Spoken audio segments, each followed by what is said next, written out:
Et voilà, elle est là et ça se passe bien. Bonjour Mélanie, Bonjour Cyril, comment ça va? ça va Bon, et toi? ben ça va très bien. Je suis ravi de t'avoir avec nous aujourd'hui. C'est la joie, Pareil. c'est la détente, on est entre nous. Je vais Ok, m'occuper de la partie pénible pour toi, c'est-à-dire expliquer qui tu es, ce que tu fais. Tu me corrigeras simplement si je me trompe, d'accord? ça marche, vas-y, vas-y. De mémoire, tu es directrice générale adjointe du groupe Playback en charge du marketing et du digital. Parfait, C'est bon ça. ça va. Tu es rentré dans le groupe il y a 15 ans comme petite assistante chef de produit, en gros, chef, voilà. Et tu as Exactement, gravi les très bien, échelons comme dans les films américains. c'est ça. Et aujourd'hui, le groupe te doit tout. Voilà, Évidemment. c'est ça. Et donc, et juste avant de qu'on rentre dans le dur sur comment vous avez fait ce virage il y a un mois et demi, 2 mois, en gros, le groupe Playback, il y a trois activités. Donc, Playback Presse avec les journaux, C'est Playback ça. Édition avec les ouvrages, et peut-être les jeux, les incollables, Les tout ça. livres, les jeux de société, tout à fait. Et puis Playback, comment tu l'appelles déjà, spécial, non? Édition spéciale, Édition ouais, spéciale édition pour le B2B. spéciale. Tu t'occupes donc de Playback Ouais. Presse qui a 50 personnes. Oui, c'est ça. En fait, moi, je m'occupe de la partie presse. Donc, à la presse, il y a une quarantaine de journalistes. Et après, il y a une dizaine de personnes qui s'occupent, qui sont dans mon équipe et qui s'occupent de la fabrication, de la créa, enfin, des développeurs, enfin, différents postes, en fait. D'accord. Qu'est-ce qui s'est passé? Moi, ce qui m'étonne quand j'ai découvert ton histoire, c'est que c'est le 12 mars, c'est-à-dire avant même les consignes méchamment officielles de tout le monde, vous avez fait un virage. Vous êtes réunis, vous avez décidé des choses. Est-ce que tu peux nous raconter ce qui s'est passé à ce moment-là? Ouais. Alors, en France, le 12 mars au soir, on apprend que les écoles ferment pour 15 jours à partir du lundi suivant, le 16 mars. Et là, on se rend compte que les enfants n'auront plus de ressources pédagogiques, que les enseignants ne sont peut-être pas non plus équipés pour poursuivre l'école à distance. Et on se dit, il faut, en plus de l'inconnu qui est le coronavirus, la crainte, expliquer ce que c'est, mais aussi apporter un peu de contenu aux enfants et aux enseignants pour continuer à se documenter. Et donc là, on se décide de mettre à disposition tous nos journaux gratuits en version PDF. Donc ça, c'est le jeudi à minuit. Le vendredi à midi, tout est en ligne, les PDF gratuits. Et donc la communication commence sur les emails, les réseaux sociaux, en organique.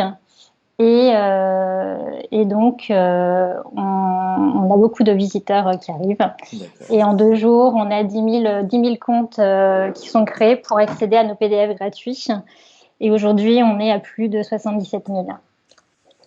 D'accord. Donc, et alors, Donc ça, c'est la première étape. ouais, pourquoi vous avez fait, d'où ça vient cette culture de la crise? Comment ça s'est passé? Pourquoi vous avez fait ça? Alors, il se passe, en fait, si on remonte en arrière, en 2015, il y a les attentats Charlie Hebdo et au Bataclan en 2015. Et à ce moment-là, les enseignants et les familles manquent de ressources pour expliquer aux enfants ce qui se passe, l'inexplicable, ce qui est compliqué. Et donc, beaucoup de trafic sur notre site en ligne. On n'est pas vraiment prêt. On donne ce que l'on peut, pareil, en gratuité, mais nos sites plantent. Les serveurs tombent. On n'est clairement pas prêt pour ce genre de communication. Et donc, à partir de là, on se dit, il faut qu'on repense différemment nos sites et notre plateforme de contenu. Et on commence en février 2016 à travailler en fait en agilité, en repensant un peu à l'expérience utilisateur sur ce type de scénario, mais aussi sur l'ensemble de nos utilisateurs quotidiens quand Hmm. tout va bien aussi. Donc, ah ouais, oui, oui, parce qu'en général, ça se passe bien plutôt. Bah oui, La vie en on général. a nos abonnés qui viennent tous les jours. Là, c'est des personnes qui sont en recherche de contenu pour expliquer facilement les infos à leurs enfants. Et il y a vraiment un manque à ce niveau-là, en fait, quand il y a des gros événements de cette ampleur, en fait, Hmm. au niveau national. Parce qu'on rappelle quand même pour les gens que tout est en mode abonnement chez Playback. C'est ça. Chez Playback, en fait, on a 3 quotidiens d'actualité qui vont de 6 ans à 18 ans. Donc, des quotidiens tous les jours, on explique l'actualité, mais on est disponible que par abonnement. Donc, en fait, on ne nous trouve pas chez les marchands de journaux dans ces versions-là. Et on peut nous trouver que sur les sites, dans les écoles. On a beaucoup d'écoles qui travaillent avec nous aussi, et les bibliothèques. Ouais, donc quand on décide de passer en gratuit, c'est comme si on était un boulanger puis qu'on décide de donner du pain pendant 15 jours, quoi. C'est ça, exactement. Ouais. Donc c'est costaud comme décision, ça. C'est... C'est une grosse décision. Ouais. Et en fait, ce qui s'est passé au moment des attentats Charlie Hebdo, comme on n'était pas prêt, on n'avait pas pu scénariser un petit peu comment on pourrait mettre du contenu en accès gratuit. Ce qu'on a fait donc par la suite, et ce qui fait que actuellement on offre du contenu gratuit, mais on récolte aussi les datas. Ça veut dire que les personnes nous passent leur email, on sait quel contenu ils veulent lire, et ça nous permet aussi d'échanger avec eux par la suite, en fait, de Oui, ouais, poursuivre cette connaissance. ils sont pas contre l'idée de donner des datas, ils ont bien compris que c'était un échange de bons procédés. Tout à fait, ouais, ouais. D'accord. Alors comment vous êtes mis en mode agile parce que alors, est-ce que déjà tu peux peut-être expliquer pour les neuneux, pour les gens qui ne savent pas. J'en faisais partie il n'y a pas si longtemps, donc je fais pas le malin. Ce que c'est que passer en mode agile par rapport à ce que vous étiez pas agile avant. Oui, tout à fait. Alors en fait, si je prends un exemple, l'idée c'était de refaire notre site, notre plateforme de contenu de nos journaux. Donc il y a plusieurs manières de le faire. Soit on le fait en agilité, soit on le fait en waterfall. Donc le waterfall, par exemple, c'est ce que jusqu'à maintenant beaucoup d'entreprises faisaient. On a un projet précis, on élabore un cahier des charges précis sur un produit fini précis, avec un budget précis et un objectif de date aussi de sortie. Donc ça, c'est ce qui a longtemps existé et qui a tendance à disparaître, on va dire. Et l'agilité, c'est un fonctionnement de manière flexible, agile. Donc là, en fait, on a aussi une idée de ce que l'on souhaite faire. Ces idées-là, on les découpe en tâches. Et ces tâches font que ça nous donne une volumétrie en fait d'estimation de travail dans l'élaboration du backlog, enfin de ce qu'il y a à faire. Et donc, on va mettre en place un process qui fait que plutôt que de dire j'ai tant de budget, il faut que ça sorte à cette période-là, et ce qui me compte, c'est le produit fini, et je ne connais rien pendant la période de transformation-développement, en agilité, on va suivre le produit au quotidien. Donc, ça veut dire qu'on fonctionne par période de sprint de 15 jours chez Playback. Donc, sprint, c'est une période de 15 jours.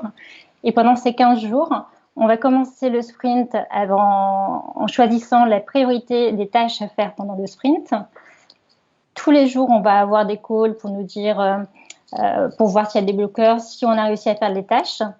Et à la fin des 15 jours, on aura une démonstration et un petit rétro. Et donc ça, on va le faire jusqu'à la fin du projet, la mise en production. Mais la mise en production se fait tous les 15 jours. Donc, ce n'est pas une mise en production en one-shot au bout de 6 mois. C'est en gros, tous les 15 jours, on a des mises en production successives qui font que le produit qu'on va faire au final peut être différent de ce qu'on pense au départ, puisqu'on va s'adapter à la conjoncture, à la flexibilité, aux équipes. Et des tâches qu'on pensait faire au départ qui vont être trop compliquées, on va les modifier. Donc tout ça en respectant et le timing et le budget, puisqu'en fait c'est nous qui choisissons de donner plus d'argent pour faire plus de choses ou moins parce que on a rencontré des difficultés qui nous bloquent en fait. Et donc c'est une gestion beaucoup plus sereine des projets, avec une meilleure visibilité, plus de transparence et une meilleure cohésion d'équipe aussi. Mais donc ça, tu l'as Et testé donc, sur un projet au départ, sur la refonte du site. comment? Sur la refonte du site, tu l'as testé en mode agile. Et Tout à fait.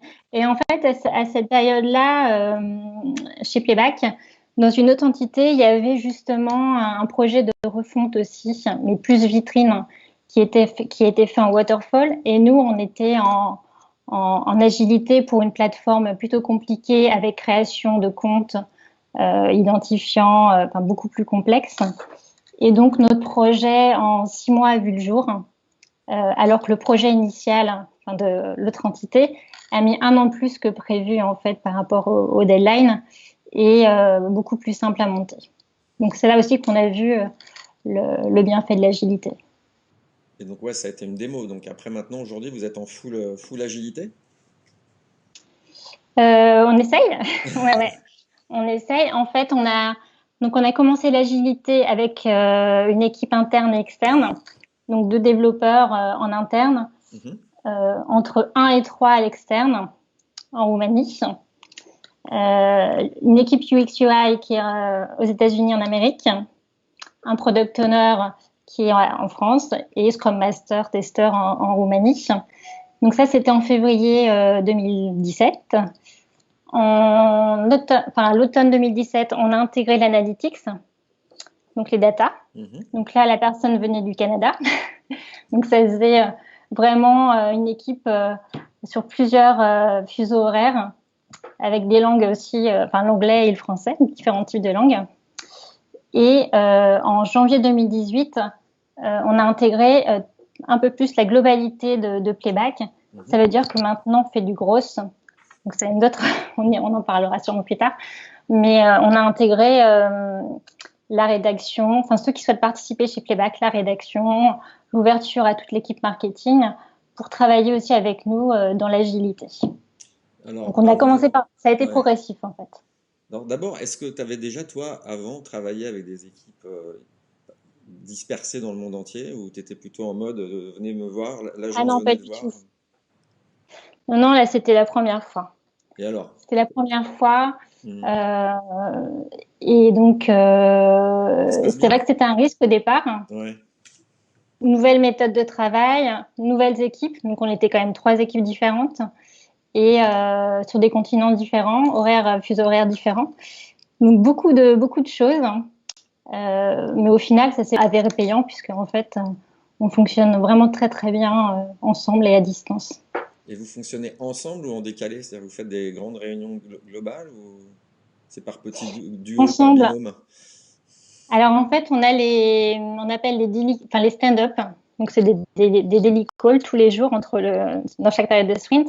Donc ça dure entre 10 minutes et maximum une demi-heure.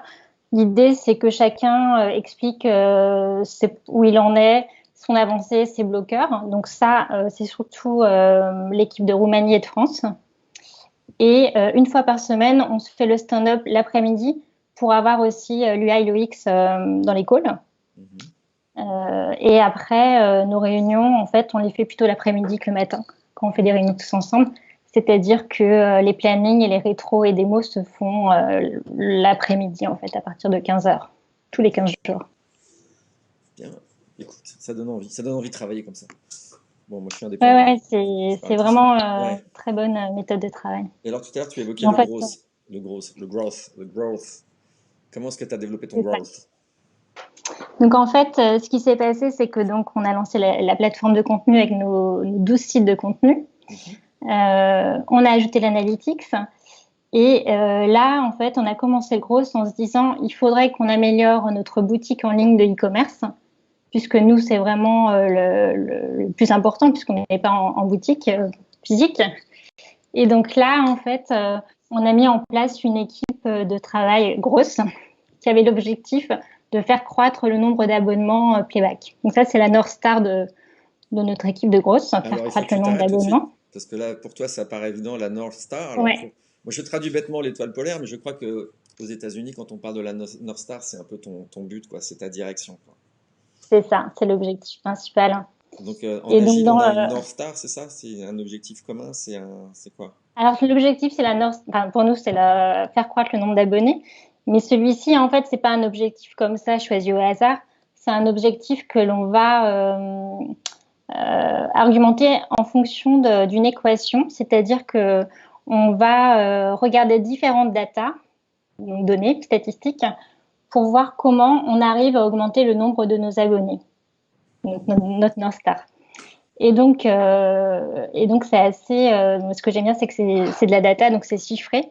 Donc il n'y a pas de place aux opinions en fait, puisqu'on teste tout.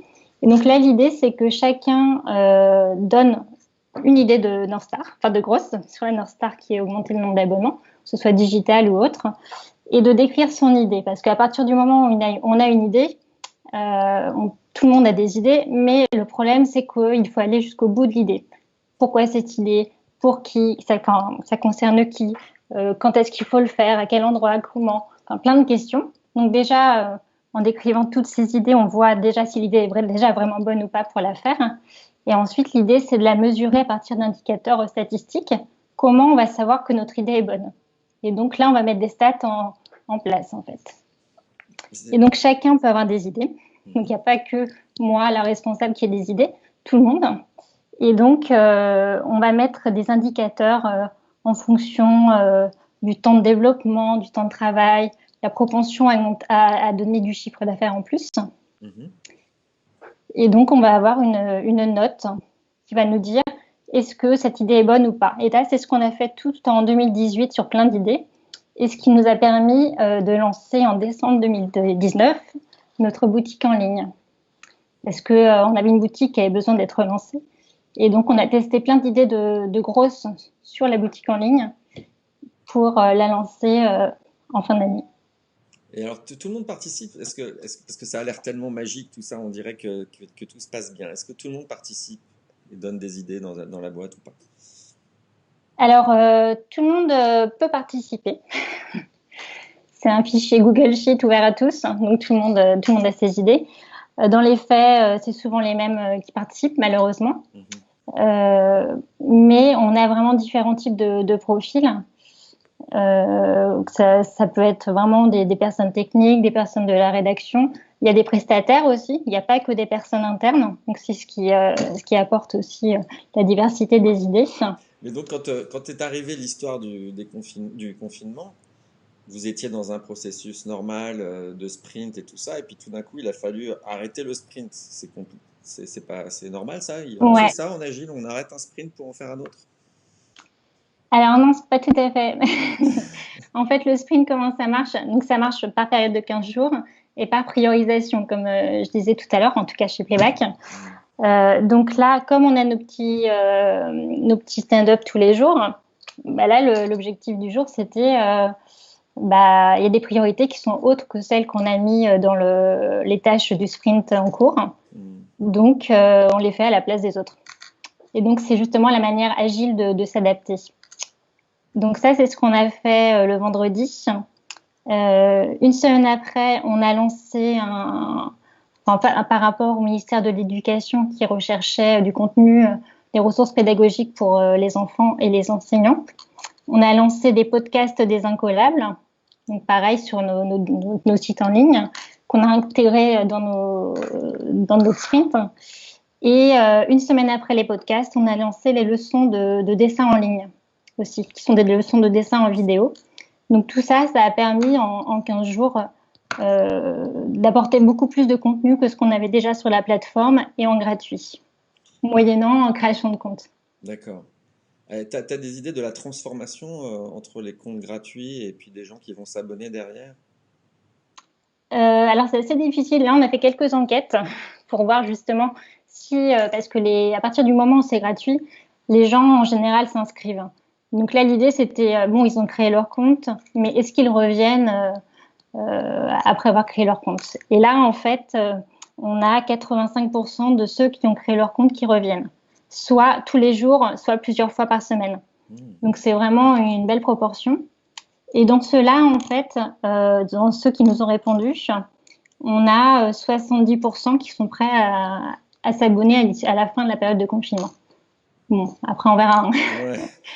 Mais c'est plutôt positif. Ouais. Parce que les abonnements, en général, les gens ils s'abonnent au mois le mois, à l'année, ils se réabonnent. Quel est le cycle? Alors, ouais, nos abonnements, c'est soit à l'année, soit au mois le mois. En abonnement liberté, on appelle ça. Comme ça, ils ont la flexibilité de rester le nombre d'abonnements, enfin, autant de mois qu'ils le souhaitent ou pas. Ça peut être 2 mois comme 20 mois. Mais oui, ils ont la flexibilité de le faire et aussi d'ajouter des produits. Donc, s'abonner qu'au quotidien papier. Et puis après, ajouter l'anglais en numérique, ajouter la vidéo, puisqu'on a plusieurs titres aussi 100% numériques. Donc, l'idée, c'est aussi de faire de l'upsell. C'est marrant, alors tu Le disais. sel upgradé, en Ouais, fait. ouais. Oh, les Mais gens avaient certainement, maintenant, ils sont habitués avec ce programme. ouais. Euh, je reviens sur le côté digital parce qu'il y a encore 3 4 ans et encore aujourd'hui, c'est quand même un média très papier. Est-ce que ça commence à rentrer dans la culture de Playback que le digital est aussi important que le papier, différent, qu'un jour il faudra arrêter le papier ou pas du tout? Alors, pas du tout. Pas du tout, du tout. En fait, on en parle souvent avec François, qui est rédac chef de Playback Presse.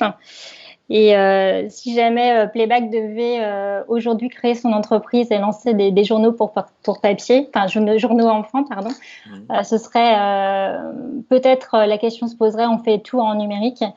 Et ce serait vraiment une grosse catastrophe puisque les enfants veulent du papier et leurs parents aussi.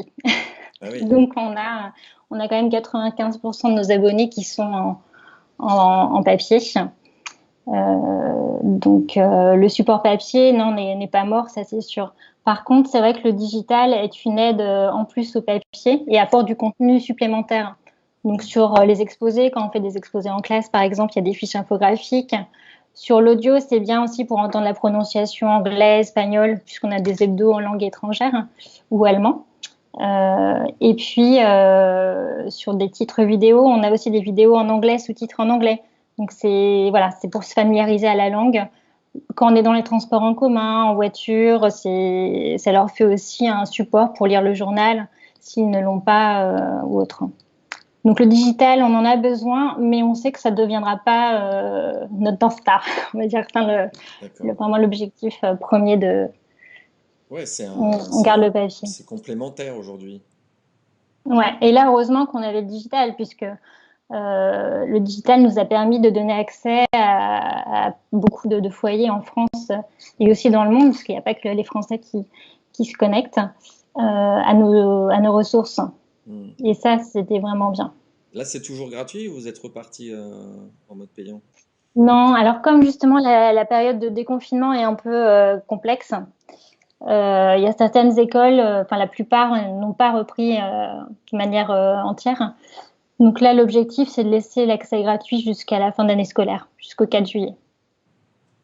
Donc les enseignants peuvent continuer à travailler avec, puisqu'on sait qu'ils les utilisent beaucoup en revue de classe, aussi en virtuel.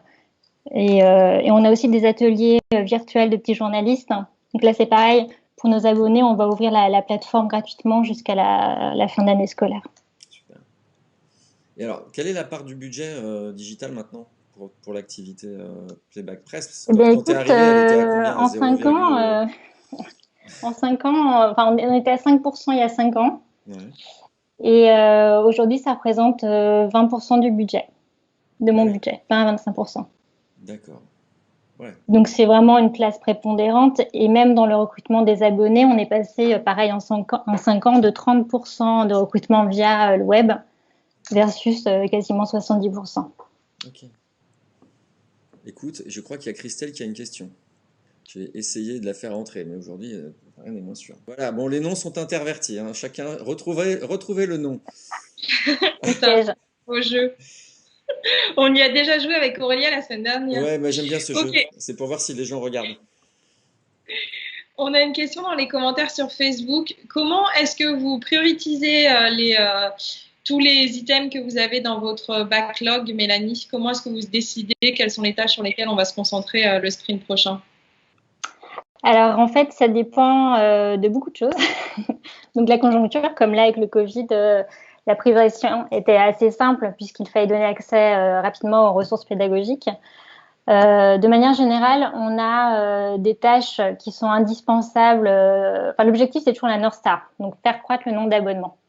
Donc, à partir de ce moment-là, on va prendre toujours les tâches qui iront dans ce sens en priorité. Après, il y a vraiment après, il y a d'autres obligations, des choses plus administratives, comme par exemple, on a tout ce qui concerne la RGPD là depuis un peu plus d'un an, qui fait qu'on a beaucoup de contraintes avec ça. Donc ça, c'est une priorité qui, évidemment, la protection des données est très, très important, mais c'est quelque chose qu'on ne peut pas mettre dans le backlog.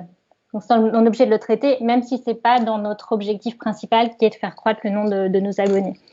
Donc, on priorise vraiment par rapport à ça, par rapport aux notes aussi, dans les grosses, on note chaque idée. Ça veut dire qu'on va mettre une note sur 10 à chaque idée en fonction de la facilité à mettre en place l'idée d'un point de vue technique, le retour sur investissement de l'idée, en fonction de différents critères que l'on a. Et si la note est bonne, elle va être dans les priorités à développer, à mettre avant. Et puis ensuite, après, je suis là aussi pour faire la balance de dire quelles sont les priorités dans ce sprint ou pas, en fonction de tout ce que j'ai dans le backlog, de ce que me demande l'extérieur, parce que aussi on travaille pour d'autres équipes dans l'entreprise, donc pour les intégrer aussi dans nos priorités. Voilà, donc c'est moi qui fais le petit dispatch et avec le product owner. Ouais. Et selon les tâches qui sont ajoutées dans les sprints, j'imagine qu'on peut ajouter des nouvelles personnes, en retirer certaines. Oui, tout à fait. En fait, c'est assez flexible parce que nous, donc chez Playback, on a 2 développeurs. Et après, en fonction justement des priorités, du timing, on travaille aussi avec Pentalog qui propose des développeurs. Bizarre. Quelle surprise! Et donc, ce qui est très bien pour nous, c'est qu'on est flexible par rapport à ça. On a une période d'1 mois, minimum ou maximum, enfin 1 mois en tout cas, pour intégrer un nouveau dev ou en supprimer un. Donc ça veut dire 1 mois, c'est 2 sprints. Donc en 2 sprints, moi je sais déjà si dans la programmation des sprints, si je vais avoir besoin d'un développeur en plus ou si j'en ai un de trop. Et donc ça, je peux l'anticiper. Et après, Pentalog a plein de développeurs et il me propose ceux qui travaillent dans le node PHP ou autre. Écoute, très bien. Ouais. Tu n'as plus de questions? Ok, on va revenir à 2. Merci Christelle. Moi, j'ai encore 2 questions. La première, c'est donc en fait, vous aviez fait le scénario catastrophe d'une crise. Est-ce que vous continuez tout en travaillant à imaginer d'autres scénarios catastrophes? Est-ce qu'il y a une gestion du risque un peu récurrente ou c'est une fois pour toutes? Non, en fait, c'est ça qui est bien aussi dans la méthode agile, c'est qu'on ne développe pas un produit. Ça veut dire qu'on développe un une MVP, donc un produit minimum, et que ce produit, on va l'améliorer au fur et à mesure que le temps passe, parce que tout change, on doit s'adapter au fur et à mesure, et donc un produit n'est jamais vraiment terminé. Ce qui fait que, évidemment, on pense à d'autres choses et on a dans le backlog plein d'autres idées. Et ce qui me fait rebondir encore sur une autre question presque d'ordre philosophico-économique, c'est que n'aie pas peur, hein, t'inquiète pas, c'est encore moi. Okay. Si on est tout le temps dans l'adaptation permanente et qu'on travaille essentiellement sur les datas, tu disais tout à l'heure que ça ne souffre plus à l'opinion, est-ce qu'on peut quand même encore avoir une vision d'entreprise, tu vois, ou est-ce qu'on est à fond dans le guidon, dans les chiffres et qu'il n'y a plus de recul, on se dit trop d'adaptation tout le temps, tu vois? Non, parce que justement, en fait, la vision va pas forcément avec le fait d'avoir des idées, en fait. La vision, oui, on l'a de manière générale, comme on peut l'avoir sans travailler en agilité. Enfin, on a chacun la vision qu'on développe tous ensemble. Après, l'agilité fait qu'on va confirmer ou pas notre vision des choses, en fait, en testant et en ayant un retour sur les datas, en fait. Puisqu'en fait, on peut pas dire, on peut pas lancer un test comme ça, pas lancer le test, d'ailleurs faire quelque chose. Hein. Je veux augmenter tous mes tarifs du jour au lendemain, parce que j'ai décidé que c'était comme ça. Mais par contre, le fait de nous le tester, faire remonter des datas, fait qu'on va savoir si ce côté visionnaire d'augmenter nos tarifs plutôt que les baisser va faire en sorte qu'on va du bon côté ou pas, en fait. Ok, bon, c'est bien répondu. Non, mais tiens. Bon, c'est super. Merci beaucoup, Mélanie. On arrive au bout là. Je crois que merci Cyril. À toutes mes questions. Merci beaucoup. J'invite tout le monde à aller voir le site du groupe Playback et d'aller donner à playbackpress.fr. Playbackpress.fr et abonnez-vous à tout mon petit quotidien, le quotidien tout. Merci Mélanie. À bientôt. Merci Mélanie. Merci. À bientôt. Salut. Au revoir.